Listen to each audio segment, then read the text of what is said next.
Saudara, salah satu yang menarik dari rilis oleh Komisi Pemberantasan Korupsi, dugaan tindak pidana pencucian uang oleh Gubernur Papua Nonaktif Lukas NMB, Wakil Ketua KPK Alex Marwata menyebut ada alokasi dana operasional tahunan Gubernur sebanyak 1 triliun rupiah dan sepertiganya hanya untuk biaya makan dan minum. KPK menyebutkan biaya makan dan minum tersebut sangat janggal. Menurut Alex, ketika KPK menelisik lebih lanjut, ditemukan ribuan kwitansi pembelian makan dan minum yang diduga fiktif.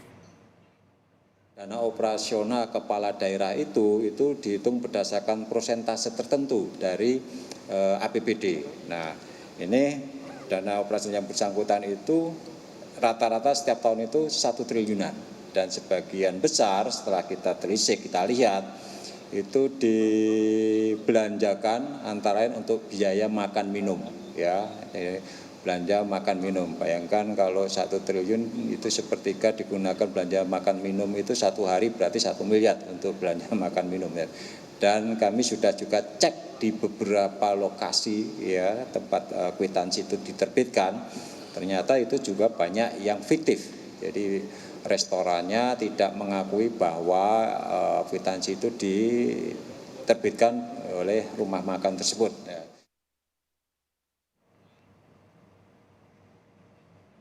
Lukas NMB diduga melakukan tindakan pencucian uang sebesar 81 miliar rupiah lebih. Komisi Pemberantasan Korupsi atau KPK juga menyita aset diantaranya logam mulia, aset tanah, hingga mobil mewah.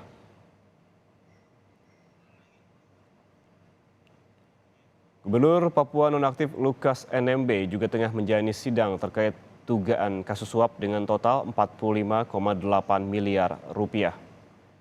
Dan dugaan kasus gratifikasi mencapai 1 miliar rupiah.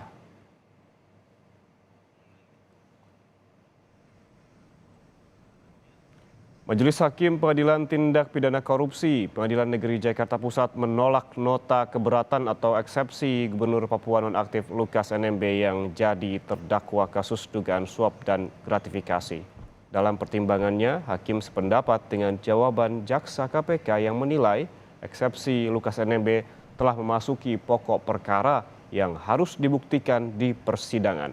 Dalam perkara ini, Gubernur Nonaktif Papua didakwa telah menerima suap dengan total 45,8 miliar rupiah dan gratifikasi senilai 1 miliar rupiah. Mengadili. 1. Menyatakan nota keberatan terdakwa Lukas NMB dan tim penasihat hukum terdakwa tidak dapat diterima. 2. Menyatakan Pengadilan Tindak Pidana Korupsi pada Pengadilan Negeri Jakarta Pusat berwenang memeriksa dan mengadili perkara ini. 3. Menyatakan surat dakwaan penuntut umum nomor 44-tut-01-24-24-05-2023 tanggal 31 Mei 2023 telah cermat, jelas dan lengkap sesuai ketentuan pasal 143 ayat 2 huruf A dan B Undang-Undang Nomor 8 Tahun 1981 tentang Kitab Undang Hukum Acara Pidana. Memerintahkan penuntut umum untuk melanjutkan pemeriksaan perkara tindak pidana korupsi nomor 53 Pitsus TPK 2023 PN Jakarta Pusat atas nama terdakwa Lukas NMB berdasarkan surat dakwaan penuntut umum tersebut, menangguhkan biaya perkara sampai dengan putusan akhir.